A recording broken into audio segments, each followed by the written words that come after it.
ఒక అడవిలో ఒక సింహం నివసిస్తూ ఉండేది. అది చాలా పెద్దగా, బలంగా, భయంకరంగా ఉండేది.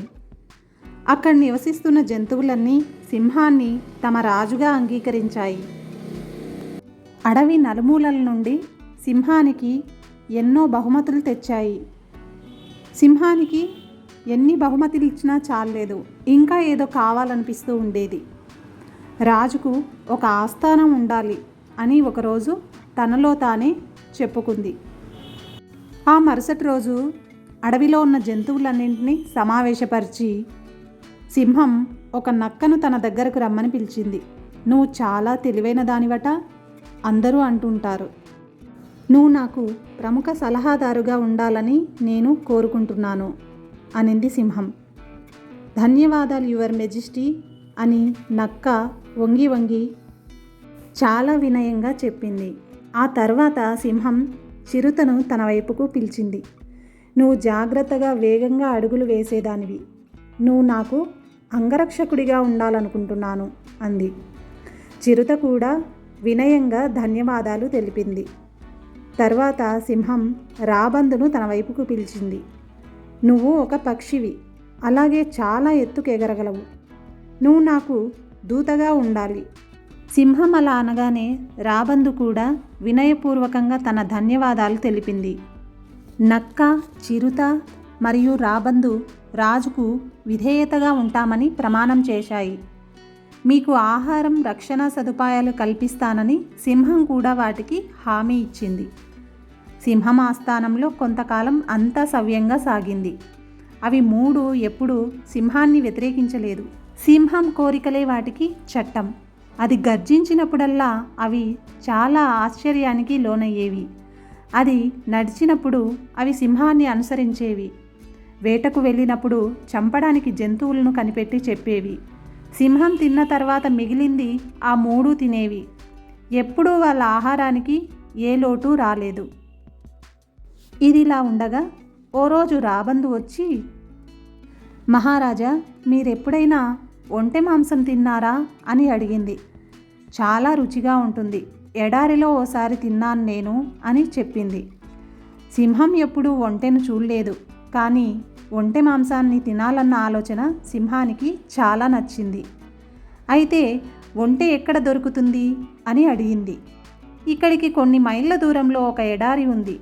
నేను ఎడారి మీదుగా ఎగురుతున్నప్పుడు కొంచెం దూరంలో ఒక ఒంటె కనిపించింది. అది పెద్దగా, లావుగా కనిపించింది" అని చెప్పింది. సింహం తన ఇతర సలహాదారుల వైపు చూసింది. వాళ్ళు తెలివైన వాళ్ళు, అనుభవజ్ఞులు కాబట్టి ఓసారి వాళ్ళ అభిప్రాయం తెలుసుకుంటే మంచిదనుకుంది. కానీ చిరుత, నక్కలకు ఎడారి తెలీదు. అయినా కూడా రాబందు తనకంటే తెలివైనదిగా కనిపించడం వాళ్లకు ఇష్టం లేదు. ఈ ఆలోచన రాబందుదే కాబట్టి ఎడారికి వెళ్ళడానికి రాబందే దారి చూపాలి అన్నాయి రెండు. మరుసటి రోజు తెల్లారుజామునే ఒంటె కోసం వాటి ప్రయాణాన్ని ప్రారంభించాయి. వాళ్ళు సులభంగా ఎడారి అంచుకు చేరుకున్నారు. కానీ వారు చేరుకునేసరికి మిట్ట మధ్యాహ్నం కావడంతో ఇసుక బాగా వేడెక్కింది. రాబందు గాల్లో ఎగురుతుంది కాబట్టి దానికి అంతగా తెలియడం లేదు. "త్వరగా రండి, ఒంటె ఇంకెంతో దూరంలో లేదు" అని పిలిచింది రాబందు. కానీ ఇక సింహం వల్ల కావడం లేదు. ఇసుక వేడి వల్ల తన పాదాలు కాలిపోతున్నాయి. దాంతో ఇక ముందుకు నడవలేకపోతోంది. "ఆగండి, మనం తిరిగి అడవికి వెళ్దాం. ఒంటె మాంసం కోసం ఇక ప్రయత్నించడం నాకు ఏమాత్రం ఇష్టం లేదు" అంది సింహం. చిరుత, నక్క చాలా భయపడ్డాయి సింహం అరుపుతో. "అడవికి చాలా దూరం వచ్చేశాము. సింహాన్ని ఎలా వెనక్కు తీసుకెళ్లాలో కూడా వాటికి తెలీదు." చిరుత పారిపోవాలనుకుంది. కానీ నక్క మాత్రం ఒక పథకం ఆలోచించింది. "నేను ఎవరినైనా సాయం తీసుకొస్తాను మిమ్మల్ని మోసుకెళ్లడానికి" అని చెప్పి ఎడారిలోకి పరిగెత్తింది. కొంత దూరం పరిగెత్తిన నక్కకు ఎలాగో ఓ ఒంటె కనిపించింది. పరిగెత్తుకొస్తున్న నక్కను చూసి ఒంటె చాలా ఆశ్చర్యపడింది. "త్వరగా రా ఒంటె మిత్రమా, మా రాజుకు నీ సాయం కావాలి." "మీ రాజా? ఎవరు? నాకు ఏ రాజు తెలీదు. నా యజమాని మాత్రమే నాకు తెలుసు. అతని కోసం నేను ఎడారిలో సరుకులు తీసుకెళ్తున్నాను" అంది. అప్పుడు నక్క ఒంటెతో, "మా రాజు సింహం. మీ యజమానిని చంపేసింది" అంది నక్క. ఇక చేసేదేం లేక నక్కను అనుసరించింది ఒంటె. నక్క ఒంటెతో రావడం చూసి చాలా ఆశ్చర్యపోయాయి రాబందు, చిరుత. వాటిని చూసి సింహం చాలా సంతోషించింది. ఒంటె కూడా సింహానికి సేవ చేయడానికి అంగీకరించింది.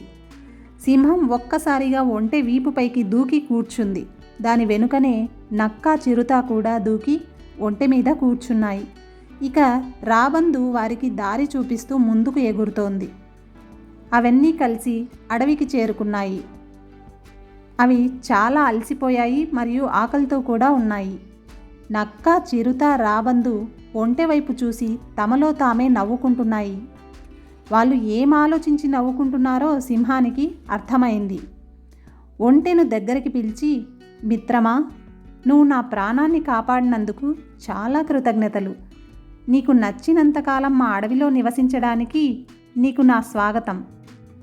నేను మీకు హామీ ఇస్తున్నాను, నీకు ఎటువంటి ఆపద రానివ్వను అంది. నక్క, చిరుత, రాబందు మాత్రం అలాగే ఆశ్చర్యంతో చూస్తూ ఉండిపోయాయి. తమ ప్రాణాలను సైతం లెక్క చేయకుండా ఒంటె మాంసం కోసం ప్రయత్నిస్తే ఇప్పుడేమో సింహం ఒంటెను బ్రతికించాలనుకుంటోంది. సింహం నిర్ణయం వాటికి ఏమాత్రం నచ్చలేదు. అయినా అవి ఏమీ చేయలేకపోయాయి. ఇప్పుడు వేటకు వెళ్ళలేని పరిస్థితిలో సింహం పాదాలు కాలిపోయి ఉన్నాయి. బాగా లేదని ఆకలి వేయడం ఆగిపోదు కదా. నక్క, చిరుత, రాబందు ఎక్కడున్నారు మీరంతా అని సింహం గట్టిగా అరిచింది. నేను అనారోగ్యంగా ఉన్నాను, కానీ నాకు ఆకలేయడం ఆగిపోదు కదా, అది మీకు తెలియడం లేదా? వెళ్ళి వెంటనే నాకు ఆహారం తీసుకురండి అంది కోపంగా. అవి మూడు కొంత దూరం వెళ్ళి ఒకచోట కూర్చొని ఏం చెయ్యాలా అని ఆలోచించసాగాయి. కాసేపటి తర్వాత నక్క, మనం ఎలాగైనా సింహం ఒంటెను తినేలా చేద్దామంది. దానికి ఆ మూడు కలిసి ఒక ప్రణాళిక వేసుకున్నాయి. కాసేపు ఆగి అవి తిరిగి రాజు దగ్గరికి వెళ్ళాయి. ముందుగా రాబందు అడుగు ముందుకేసి, మహారాజా, మాకు ఎక్కడా ఆహారం దొరకలేదు, కానీ నేను మీరు బాధపడుతుంటే అస్సలు చూడలేను. నేను చాలా చిన్న జీవిని, అయినా పర్లేదు, నేను మీ బాధ చూడలేను. నన్ను తింటే మీ ఆకలి కాస్తైనా తీరుతుంది అంది. నక్క రాబందును పక్కకు నెట్టి, నాకు మాంసం ఎక్కువ, నన్ను తినండి అని అరిచింది.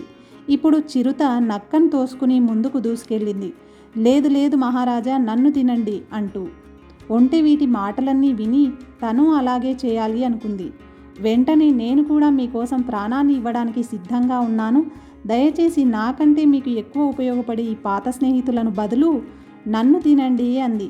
ఈ మాట కోసం ఎదురు చూస్తున్న నక్క, చిరుత, రాబందు ఒంటెపైకి దూకేందుకు సిద్ధమయ్యాయి.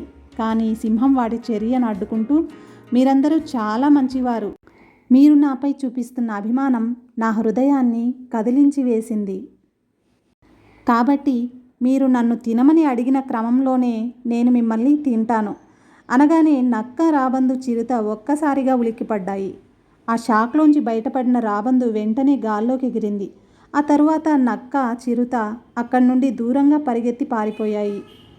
సింహం ఒంటెను పిలిచి, మనం జీవించి ఉన్నంతకాలం స్నేహితులుగా ఉందామని చెప్పింది. ఒంటె సింహం మాటలకు చాలా సంతోషించింది. సింహం తనలో తాను ఇలా అనుకుంది, రాజుగా ఉండడం మంచిదే, కానీ దయగలిగి ఉండడం ఇంకా గొప్ప విషయం అని.